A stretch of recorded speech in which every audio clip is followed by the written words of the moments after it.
Esta tarde tenemos con nosotros a Juan Ignacio Goyenechea, que es economista y coordinador del Hispanic Council.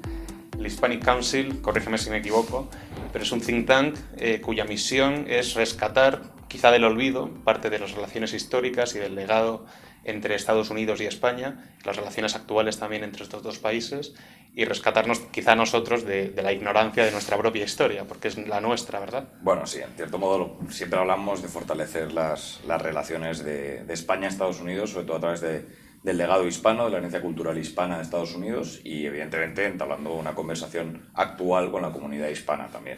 Y bueno, pues creemos que ese es un motor muy importante de cara a la relación de España a Estados Unidos. Comunidad hispana, que no latina. Bueno, nosotros siempre hablamos de comunidad hispana y, como comentábamos antes de empezar, hay un estudio muy reciente del Pew Research Center, que es una entidad bastante conocida, apolítica y, por lo tanto, fuente fiable para estas cuestiones, que detalla que el 64% de los hispanos prefieren llamarse así, hispanos, y no latinos, que es un 27% creo que era, y estos términos nuevos que se han inventado ahora de Latinx con S, X y tal, eso ya ni siquiera cala. Estupendo, pues un dato para la hemeroteca, para comprobarlo quien tenga tiempo. Juan Ignacio, vamos a ver, Estados Unidos ahora mismo es campo de batalla a nivel global.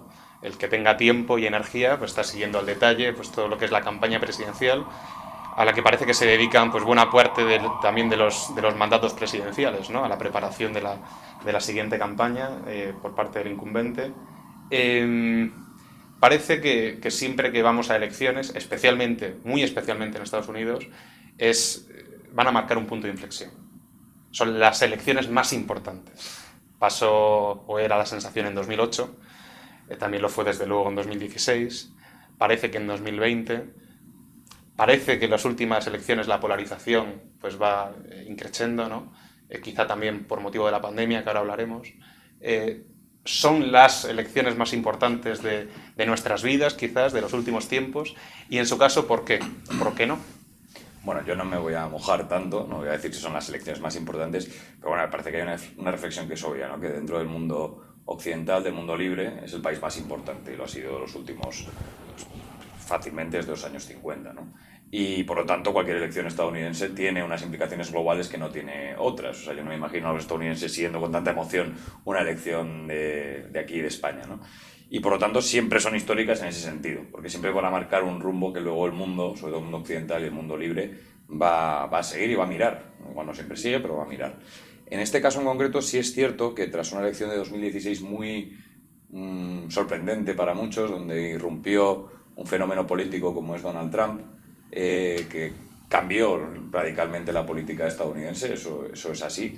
Estas elecciones para muchos se plantean como un plebiscito a Trump, ¿no? Con una sociedad estadounidense muy polarizada y que además se plantean en un año de pandemia, ¿no? En un año donde se vota en medio de la crisis sanitaria más grave que hemos conocido pues prácticamente yo me atrevería a decir, desde principios del siglo XX.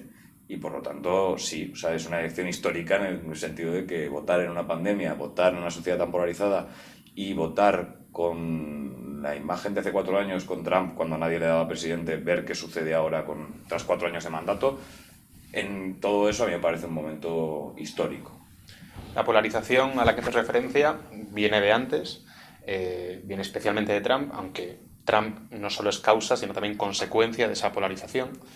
La pandemia, en ese sentido, pues ha acentuado esa tensión, ¿no? esa fractura entre dos bloques claramente diferenciados. ¿En qué medida ha afectado esto a los posicionamientos tanto de los partidos, ¿no? en lead, como de los candidatos? Bueno, yo creo que la pandemia en este sentido ha cambiado efectivamente la polarización. Trump es un producto de esa polarización. Trump sabe catalizar un desgaste de las élites políticas, sobre todo con el americano de clase media baja, los obreros, donde arrasa en el voto, ya no solo el rural, muchas veces, sino el voto industrial. Y entonces Trump efectivamente ya es una consecuencia de esa polarización, pero con la pandemia lo que se ha visto además muy claro es que a Trump le ha cambiado el argumentario. O sea, Trump tenía 3 años de bonanza económica a sus espaldas, donde las minorías, por ejemplo la afroamericana o la hispana, habían rozado los mínimos históricos de desempleo. Tenía un argumentario muy bien armado en torno a su campaña y la gestión sanitaria ha volado por los aires, ¿no? Esa situación. También la tensión racial, a raíz de la muerte de George Floyd, que al margen de que se esté más de acuerdo o no con el movimiento Black Lives Matter, sinceramente ha generado otro clima de polarización y poco a poco se ha ido construyendo una campaña probablemente de las más duras que se han visto en los últimos años. También porque el Partido Demócrata ha decidido entrar a ese juego de Donald Trump, que se mueve también en televisiones, en los debates, en las redes sociales, de polemizar más, ¿no? Ha sido el primer debate que vimos en esta campaña presidencial, ha sido de todo menos un debate. O sea, fue un barrizal sin argumentos y tal. El segundo ya tuvo un poquito más de consistencia. Pero, ¿cómo se ha traducido en la campaña? Probablemente una de las campañas más duras y cruentas que se han visto. Quizá la del 2000 también fue una dura batalla entre Al Gore y George Bush. Pero quizá el Partido Demócrata no lo hace en primera persona, sino que utiliza algún proxy, es decir, quizás hace uso, por ejemplo, de todos los grupúsculos, ¿no?, que enarbolan el estandarte de la justicia social, por ejemplo. Es verdad que el debate puso de manifiesto que pues eso, fue un barrizal, ¿no?, entre los dos candidatos, pero no entran al trapo de Donald, no han entrado al trapo de Donald Trump, por así decirlo, ante las cámaras, sino en las calles. Bueno, sí, además, a ver, el Partido Demócrata, y esto es cierto, las minorías raciales y étnicas de Estados Unidos han votado generalmente demócrata, por tendencia. Siempre ha habido, en el ámbito hispano, digamos, por ejemplo, un 30, incluso ha rozado el 40% de voto republicano, pero en los afroamericanos es incluso menor, se quedaban en 13, en el 15, en el 20. Eso los demócratas lo saben y lo explotan. Lo explotan porque para ellos es un nicho electoral. Y de hecho Donald Trump ha tratado en su campaña de apelar a este tipo de sectores de votantes. Se ha visto en los debates diciendo que es el presidente más pro-afroamericano desde Abraham Lincoln, cosa que ha sentado mal para algunas bases del establishment demócrata. Pero bueno, sí, es cierto que aprovechando ese momento de tensión racial se han abanderado ciertas causas para tratar de erosionar la imagen de Trump como un presidente racista, como un presidente que odia a este tipo de minorías, ¿no? Yo tengo ahí y era solo, Juan Ignacio, por el tema de la economía, es decir, tú hablas de que ese rédito político que había conseguido Trump con mínimos históricos, ¿no?, de desempleo de estas minorías raciales, etcétera, ha volado por los aires con la pandemia.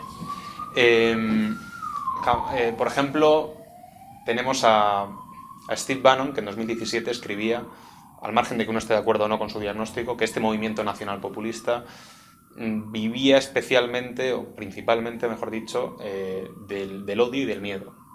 Pero que eso era de combustión rápida, que había que cimentarlo. Y en gran medida había que cimentarlo acudiendo a otros caladeros. Y hablaba de que la reelección de Trump pasaría por birlarle, básicamente, así lo expresaba él, un 20% de los votantes a Sanders, por aquel entonces. ¿Es ese rédito el que acaba de perder Trump? De todas formas, la cuestión del empleo, bien, la pandemia se la ha cargado en gran medida, pero anoche veíamos, ¿no?, a un juez negro investir en el Tribunal Supremo a una mujer. Entonces, claro, la foto, los dos conservadores, no da la razón especialmente a los defensores de estas dos minorías, podríamos decir. Hombre, claro, empezando por el final. Esa foto es paradigmática de una cosa que ha sido cierta y que los números han demostrado. Obviemos momento pandemia, prepandemia, situémonos. La comunidad hispana y la afroamericana jamás había vivido mejor desde los años 70 en Estados Unidos. En niveles de renta, de empleo, de comenzar nuevos negocios. Y esos son, sobre todo la hispana, son comunidades que valoran mucho ese tipo de indicadores, ¿no? Están menos politizadas per se la comunidad. Es menos propiedad de un partido. Entonces, bueno, hay que ver cómo es capaz Donald Trump de, pese a la pandemia que ha sido, como ha sucedido en otros países, que ha golpeado especialmente a veces a clases más desfavorecidas, cómo es capaz de revertir esa tendencia entre los hispanos y los afroamericanos. Pero él tenía muy bien armado ese discurso y lo ha mantenido durante esta campaña, pese a los datos socioeconómicos y sanitarios que estamos conociendo en estos últimos meses.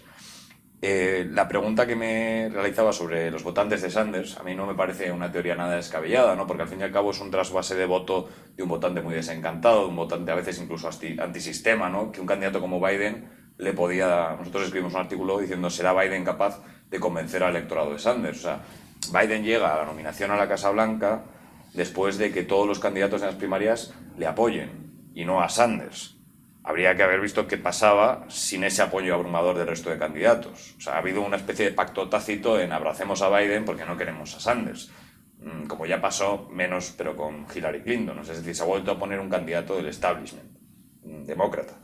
Yo no creo que en esta elección, tal y como están las cosas, vaya a haber ese trasvase de votos. Lo que sí creo que va a jugar es una posible desmovilización del votante demócrata, como sucedió en 2016. Es decir, que Biden no sea capaz de arrastrar, porque además no es un candidato muy carismático, ni siquiera es un candidato que llame mucho la atención, ¿no? Entonces yo creo que para mí las claves van a volver a estar en capacidad de movilizar los votos. Yo aquí siempre digo lo mismo, guste o no guste Donald Trump, tiene una tasa de desaprobación de su mandato la más estable de la historia de un presidente de Estados Unidos. Es una cosa, no se mueve del 40% de aprobación, llega al 45% de media, y es impresionante. Eso lo que nos indica es que su base, la suya, está muy movilizada y es muy fiel a lo que ha hecho Donald Trump. También porque Trump, guste o no guste, repito, ha sido muy consecuente con lo que ha hecho. Trump las promesas las ha cumplido, ¿no? Y nos puede gustar o menos. La gente dice, no ha hecho el muro. Bueno, ya, pero que me refiero que al fin y al cabo Amy Coney Barrett es un triunfo de su administración porque era una promesa de su administración el nominar a una conservadora al Tribunal Supremo, ¿no? Luego, si quieres, hablamos más de esta jueza, pero... Sí, ahora tocamos en cuanto a la aceptación, ¿no?, de los resultados del próximo martes, ¿no?, por la noche, ¿no?, de aquí de España. Pero antes volvamos al tema de la fractura social, ¿no?, de la polarización que está viviendo la sociedad norteamericana. Hoy escribía o recogía una entrevista de Thomas Friedman, que es el columnista de referencia del New York Times, y en esta entrevista el periodista decía que si gana Trump, decía textualmente, habrá una guerra civil de baja intensidad en Estados Unidos. Claro, hay muchos que argumentan que esto ya existe, es decir, lo que está aconteciendo y lleva un tiempo aconteciendo en Estados Unidos, en cualquier otro momento de la historia reciente ya estaríamos catalogándolo de preludio de guerra civil.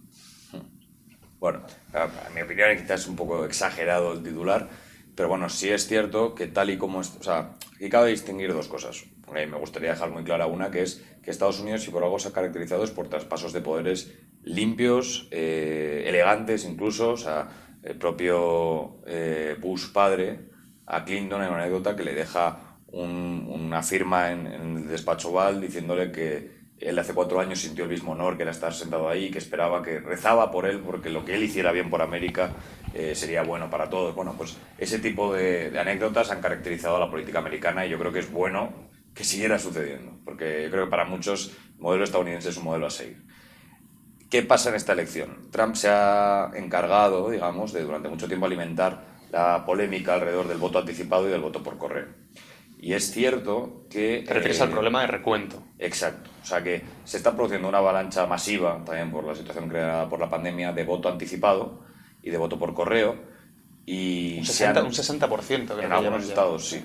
En algunos estados sí. Y bueno, es una barbaridad. Son datos increíbles. Además, algunos estados, sobre todo los estados clave, como puede ser en Pensilvania, puede ser en Wisconsin, han alargado el tiempo para recontar esos votos, por lo cual es muy probable que el 4 de noviembre no tengamos resultados certeros de nada. De hecho, la situación en la que se pone mucha gente ya es una semana electoral en vez de una jornada electoral, porque va a costar saber, sobre todo en lugares como Florida, Pensilvania, Michigan, o sea, estados que pueden estar cerrados y que son los que van a decidir la elección, porque no lo va a decidir ni California ni Nueva York, ¿no?, que son demócratas. Entonces, con ese contexto es evidente, y lo que da miedo a mucha gente es que si este conteo se alarga mucho, tanto unos como otros pueden empezar a molestarse. Y habría que ver cómo responden sus líderes. Sobre todo en el caso republicano tenemos muy claro que sería Trump, como ya ha venido diciendo, que bueno, que tendrá que ver cómo son los resultados y fraude electoral, si se fía de ellos.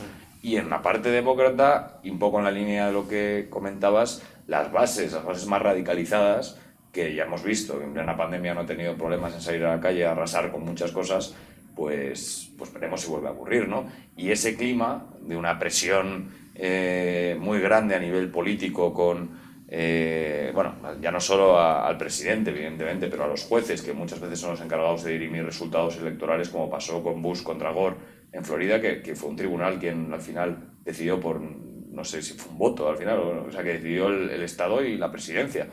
Eso habría que ver cómo se hace en esta situación actual de Estados Unidos, cómo se respeta esta decisión, si acaba la judicatura, ¿no? Que es a lo que se refería anoche. Exacto. La juez Amy Barrett, ¿no? Exacto. Cuando le preguntaron qué pasa en caso de que el recuento no quede claro o alguno de los dos candidatos pues saque, ¿no? El fraude electoral, ¿no? A relucir. Yo creo que, y ella lo dijo, trató de ser clara, pero yo creo que es que directamente, sinceramente, la gente no quiere ni ponerse en esa situación.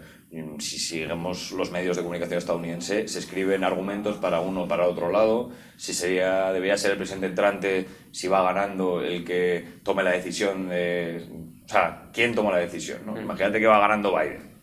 Que no estamos entrando en un terreno muy ambiguo y donde, presumiblemente, el Tribunal Supremo, donde acaba de entrar Amy Coney Barrett, tendría que pronunciarse, pero ella ya ha dicho que esa no es la labor del Supremo. Entonces, se está abriendo un abanico de posibilidades que yo, sinceramente, creo que no llegaremos. Yo creo que no llegaremos porque creo que habrá recuento, quizá más largo, pero que habrá resultados más o menos claros en todos los estados.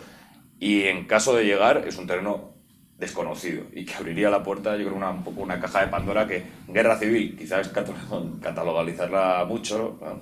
Pero sí sería una situación bastante extrema para Estados Unidos, tal y como están las cosas, en mi opinión. Has mencionado varias veces los estados clave, ¿no? Los que se denominan, entiendo, pues swing states, ¿no? Estados bisagra. ¿Qué es esto? Porque para nuestro para espectador, para nuestra audiencia eminentemente española, esto de un estado bisagra, ¿qué es? Bueno, Estados Unidos, y bueno, yo animo ahí que los espectadores busquen en nuestra web en hispaniccouncil.org, que hay una guía donde esto se explica con mucho detenimiento, que el sistema del colegio electoral, ¿no? Cómo funciona. Cada estado tiene asignados un número de delegados dentro del colegio electoral que votan luego por el presidente. Es decir, si yo voto en Florida, yo escojo a mis delegados de Florida, que van a ser todos o nada para un candidato. O sea, es decir, si tiene 27 Florida, sean 27 para Trump o 27 para Biden, que luego emiten sus votos al Congreso y estos lo ratifican. Hasta llegar a 270, que es la cifra para ganar, por así decir. Los swing states son aquellos que son más susceptibles de cambiar de demócrata a republicano. Por ejemplo, California no es un swing state porque siempre es demócrata. Prácticamente siempre, menos, ya creo que desde Reagan fue la última vez que se consiguió ganar California para los republicanos. Y, por ejemplo, Texas, aunque en este último mes se ha puesto un poco en duda, generalmente es feudo republicano, que no gira demócrata. Swing states que siempre han sido claves en la política estadounidense, pues el más evidente es Florida. Florida es donde se han dado muchas veces las batallas más reñidas. Siempre se habla de 6 estados en esta elección, que es donde Trump consiguió ganar en el 16 y que podrían marcar, en caso de revertirse, no todos, porque con algunos te puede valer, podrían marcar la reelección o la pérdida de la Casa Blanca. Estos serían, en este caso, Florida, que Trump yo creo ganó por algo más de un 1%. Luego 3 estados como Wisconsin, Michigan y Pensilvania, que han votado muchas veces demócrata, pero que Trump ganó todos por menos de un 1%. Pues ahí se va a pelear mucho delegado, mucho voto, que es lo que puede, yo creo que es donde Biden espera dar la vuelta, ¿no? Porque Florida puede caer del lado Trump, pero si consigue dar la vuelta a estos 3, probablemente se lleve la elección Biden.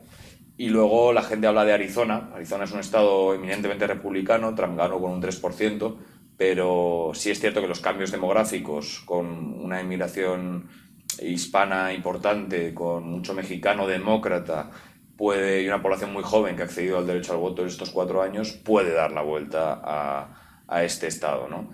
Y bueno, estos serían un poco los donde se está poniendo más el foco. También Carolina del Norte, pero yo sinceramente ahí, por mucho que se considere, yo no lo veo un estado de batalla en esta elección, ¿no? Algunos han hablado de Texas, tampoco lo creo, o sea, me sorprendería mucho, pero bueno.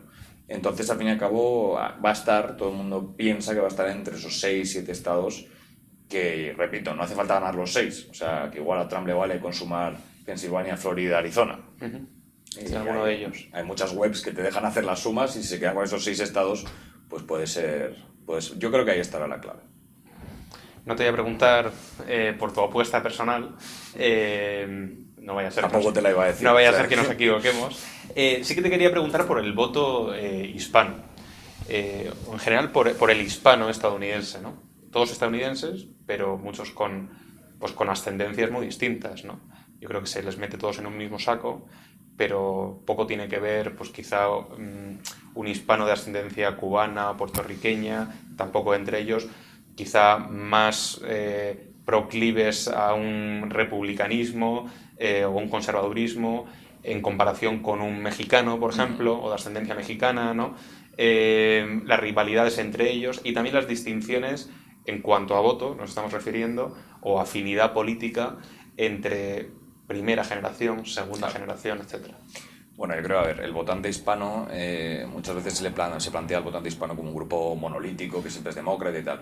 Por ejemplo, la historia electoral de Estados Unidos nos enseña que si los republicanos se empeñan en ganar el voto hispano, lo consiguen. O sea, George Bush, hijo, logró un 44% de voto hispano, que es, para un republicano es arrasar en el voto hispano, y porque hizo una campaña muy buena en español, con su hermano Jeb, que está casado con una hispana y tiene un hijo que habla español, y entonces involucraron a toda la familia y fue un ejemplo claro de comunicación política de cara a la comunidad hispana.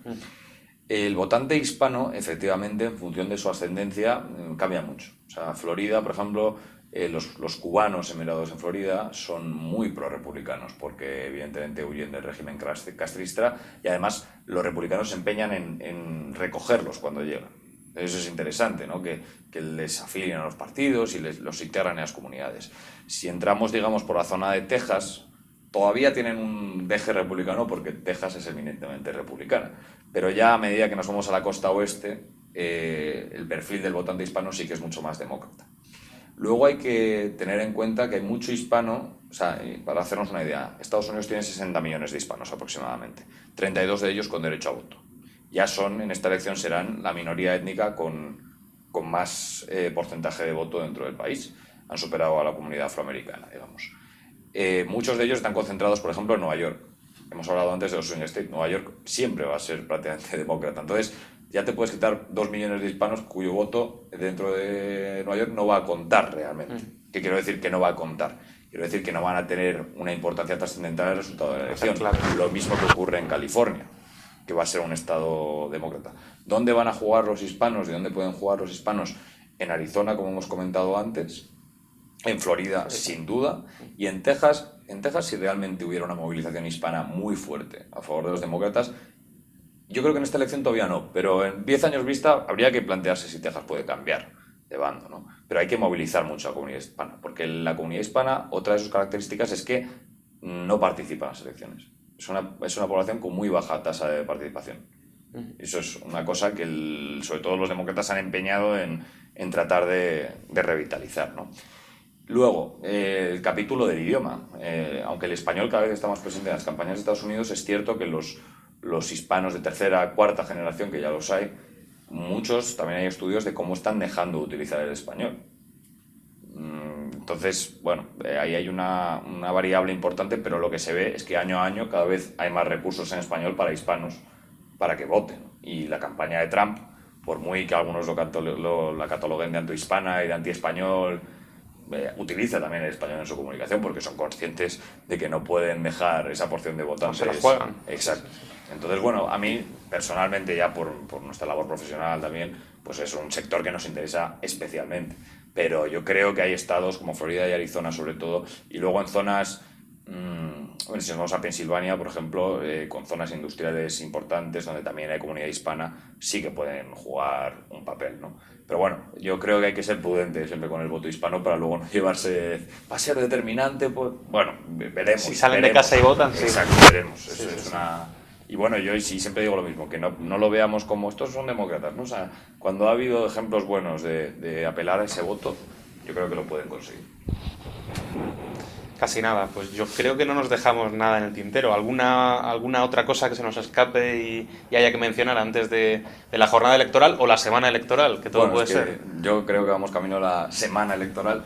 Bueno, no, a mí simplemente una anécdota, y voy a barrer para el lado histórico que has comentado tú antes, ¿no? Simplemente que me hace mucha gracia, ¿no? Que aquí en España se nos ponen los ojos muy grandes cuando hablamos de la Casa Blanca, el camino a la Casa Blanca, todos los titulares de los medios es quién ocupará la Casa Blanca, etcétera. Pues es una curiosidad que es que un español, un navarro, fue la persona que puso la primera piedra de esa casa, de la Casa Blanca. Era el alcalde de Georgetown en la época, se llama Pedro de Casanave. Entonces, que cuando nos acordemos el día de la elección y dejo eso ahí para que quiera lo investigue, que lo puede encontrar, que nos acordemos que fue un navarro el que hizo tan magno edificio. Nada mal. Donde veremos quién entra o quién sale. Quién es el nuevo inquilino o quién mantiene su casa. Efectivamente. Pues nada, con esto nos despedimos. Muchísimas gracias a todos los que nos estáis viendo y aprovecharemos, por supuesto, para esta anécdota y otras muchas, aprovecharemos para poner el enlace a la página web del Hispanic Council en la descripción de este vídeo. Muchísimas gracias y hasta la próxima.